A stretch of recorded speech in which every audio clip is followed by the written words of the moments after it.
बाळूमामाच्या नावानं चांग भलं. बाळूमामाच्या मेंढ्यांच्या नावानं चांग भलं. मित्रांनो, विचार करा. मध्यरात्रीची वेळ, भयान काळोख. तुम्ही एका अशा संपत्तीवर हात टाकणार आहात जी संपत्ती तुम्हाला रातोरात करोडपती बनवू शकते. तुमची नजर त्या संपत्तीवर खिळली आहे. तुमच्या आजूबाजूला कुणीही नाहीये.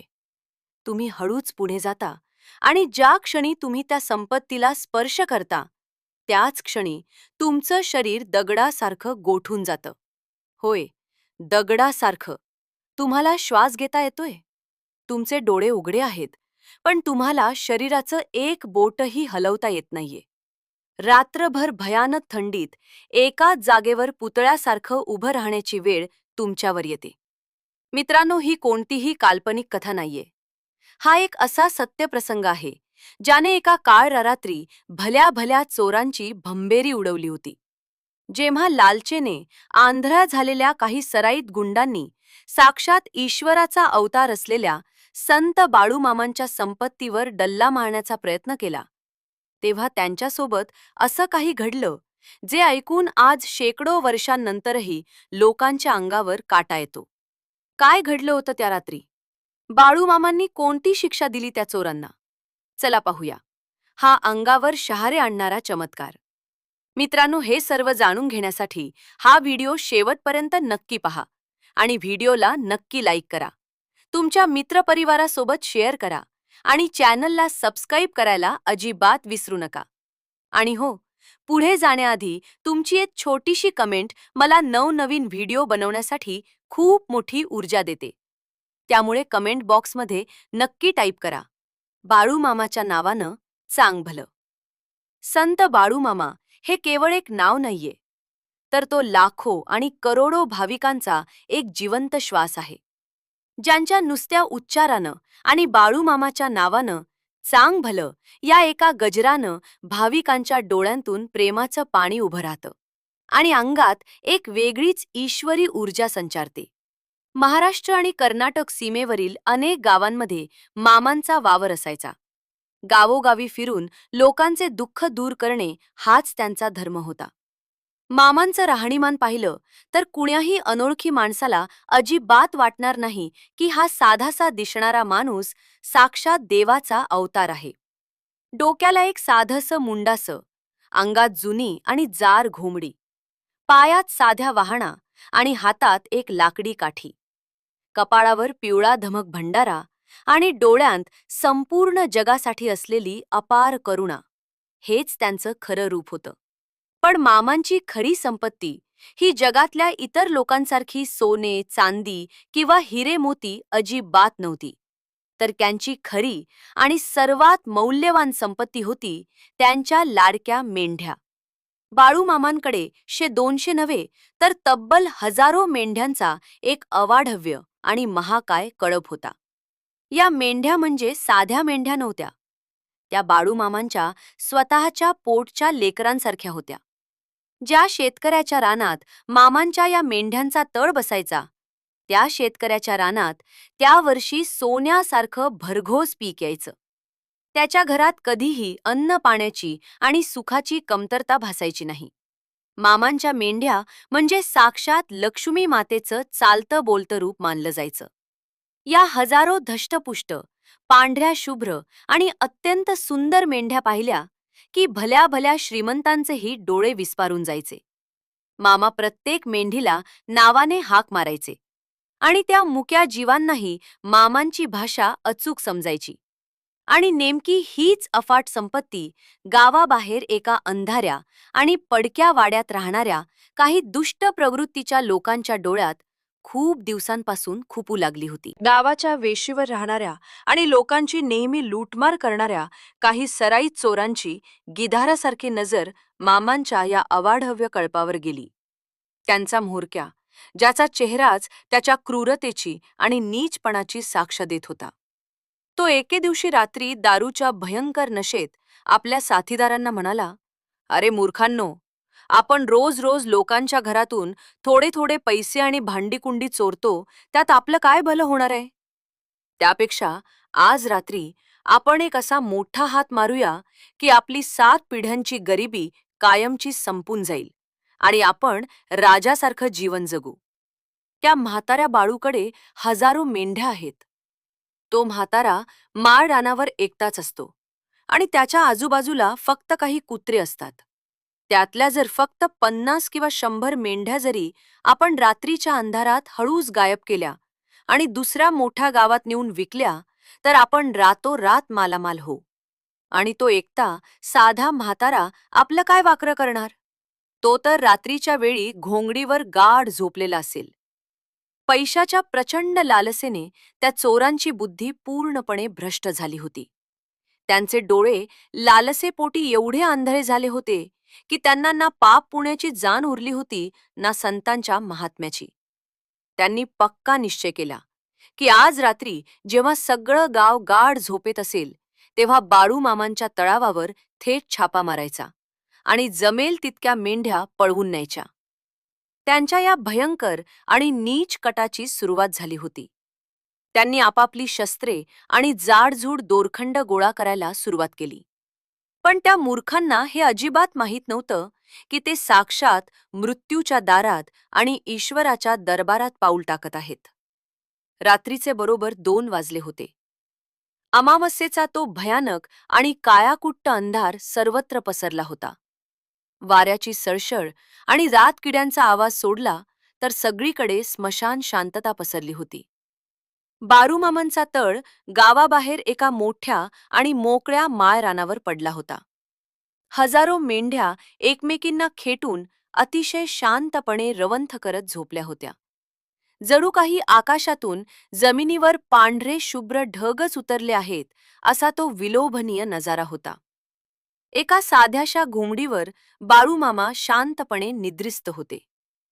त्यांच्या चेहऱ्यावर एक असीम आणि दैवी तेज झळकत होतं.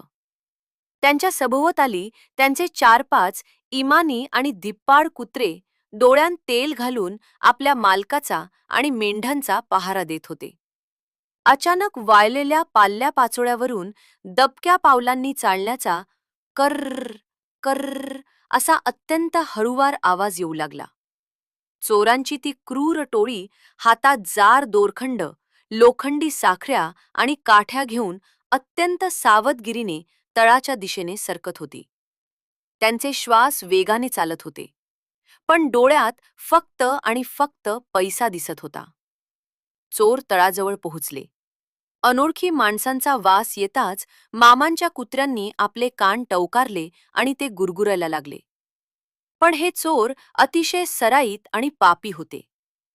त्यांनी कुत्र्यांना भूल पाडण्यासाठी आणि शांत करण्यासाठी मांसाचे काही तुकडे लांबवर भिरकावले. कुत्रे त्या तुकड्यांच्या मागे गेले आणि शांत झाले. चोरांचा म्होरक्या हळूच आणि अत्यंत शिताफीने मेंढ्यांच्या त्या अवाढव्य कळपात शिरला. त्याने आपल्या साथीदारांना हातानेच इशारा केला, लवकर चला, भराभरा 2-2 मेंढ्या उचला, त्यांचं तोंड दाबा म्हणजे त्या अजिबात ओरडणार नाहीत आणि इथून पळ काढा. चोरांनी आपले दोरखंड काढले. एका चोराने एका अत्यंत धष्टपुष्ट आणि सुंदर मेंढीला हेरलं. त्याने हळूच तिच्या गळ्याला आपला जाडजूड हात घातला. दुसऱ्या चोराने दुसऱ्या मेंढीचे पाय पकडले. त्यांना वाटले आपले काम फत्ते झाले. बाळूमामा तर शांत झोपले आहेत, त्यांना काहीही समजणार नाही.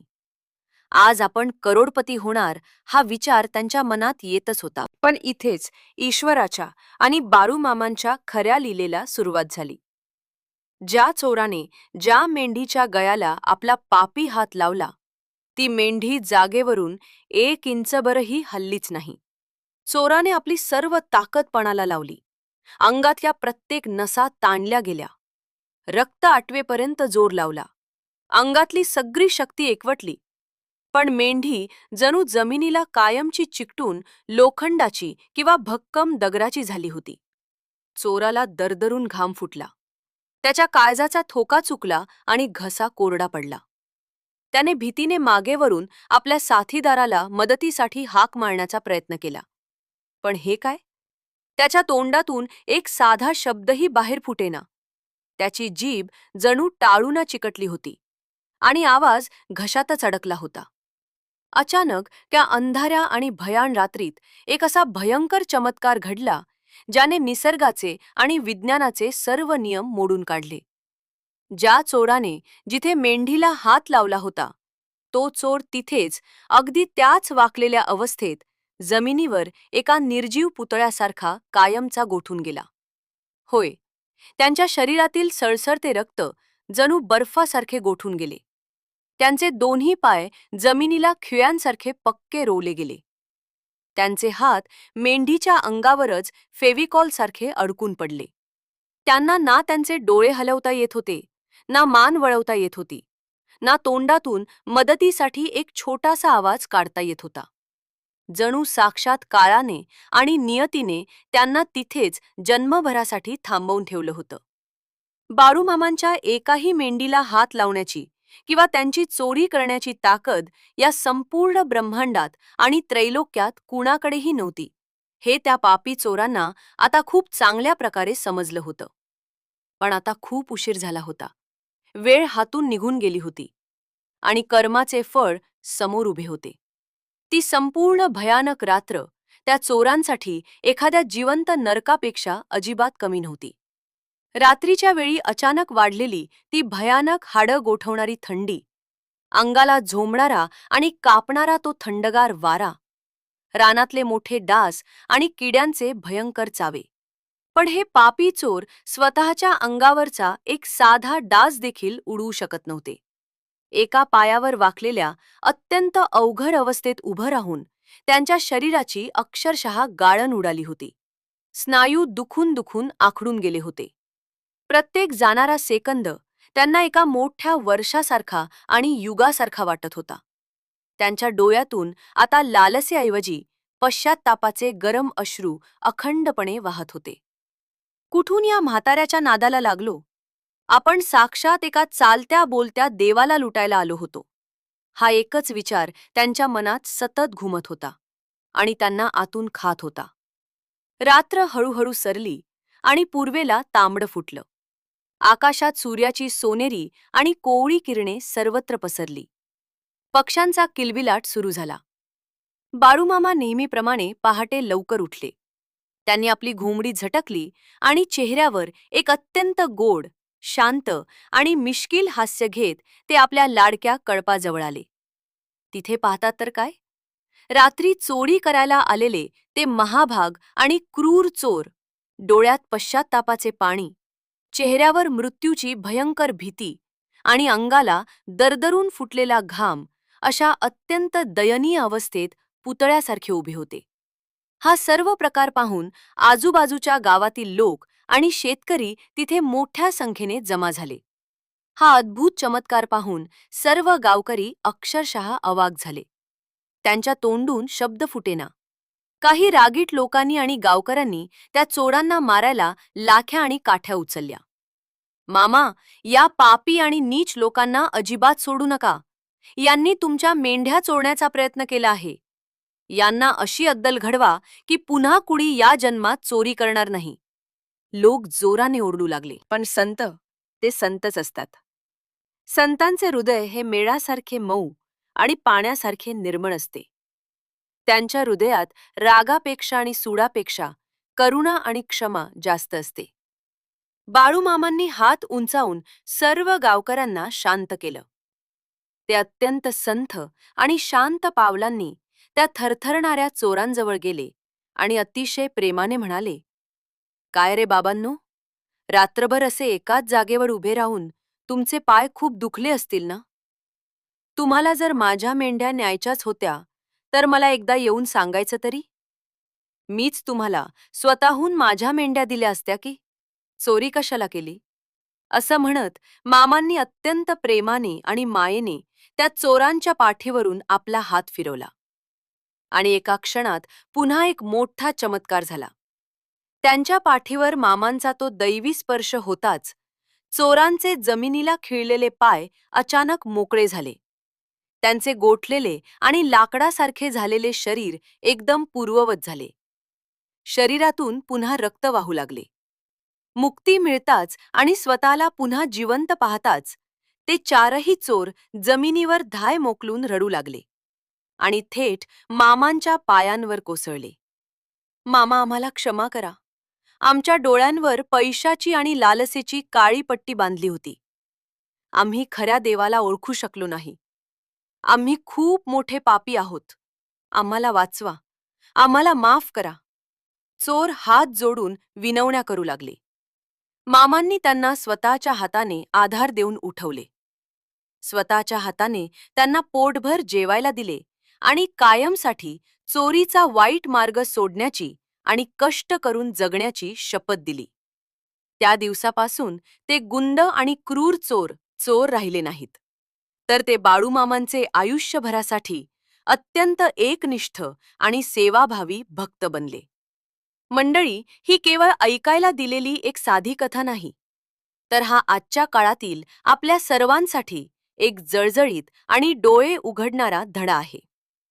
जो माणूस दुसऱ्याचं वाईट करायला जातो, दुसऱ्याच्या कष्टाच्या आणि घामाच्या कमाईवर डल्ला मारतो, त्याला हा निसर्ग आणि ईश्वरी शक्ती कधीच माफ करत नाही. तुमच्या कर्माची फळे तुम्हाला याच जन्मात आणि इथेच भोगावी लागतात. पण जर तुम्ही खऱ्या मनाने आणि शुद्ध अंतःकरणाने पश्चात्ताप केला, तर संतांची आणि ईश्वराची करुणा तुम्हाला नक्की तारते आणि योग्य मार्ग दाखवते. तर माझ्या सर्व रसिक मित्रांनो, तुम्हाला संत बाळूमामांची ही अत्यंत अद्भुत, थरारक आणि सत्य कथा कशी वाटली हे मला नक्की सांगा. बाळूमामांच्या या पवित्र आयुष्यात असे अनेक चमत्कार आणि प्रसंग आहेत, जे आजच्या विज्ञानालाही थक्क करणारे आहेत. जर तुम्हाला बाळूमामांची अशीच एखाद्या शेतकऱ्याच्या कोरड्या विहिरीत अचानक पाणी आणल्याची चमत्कारिक कथा किंवा अशाच आणखी रोमांचक कथा ऐकायच्या असतील, तर आत्ताच विचार न करता कमेंट बॉक्समध्ये बाळूमामाच्या नावानं चांग भलं असं नक्की टाईप करा. तुमचा एक छोटासा लाईक आणि तुमची एक कमेंट आम्हाला अशा आणखी अनेक दर्जेदार आणि नवनवीन कथा बनवायला खूप मोठी प्रेरणा देतो. त्यामुळे या व्हिडिओला नक्की लाईक करा. तुमच्या सर्व मित्र आणि परिवारासोबत हा व्हिडिओ जास्तीत जास्त शेअर करा. आणि आपल्या या चॅनलला सबस्क्राईब करायला अजिबात विसरू नका, जेणेकरून तुम्हाला अशाच नवनवीन कथा सर्वात आधी पाहायला मिळतील. पुन्हा भेटूया पुढच्या अशाच एका दैवी, थरारक आणि अंगावर काटा आणणाऱ्या सत्यकथेत. तोपर्यंत सर्वांनी स्वतःची काळजी घ्या आणि सर्वांना बाळूमामाच्या नावानं चांग भलं.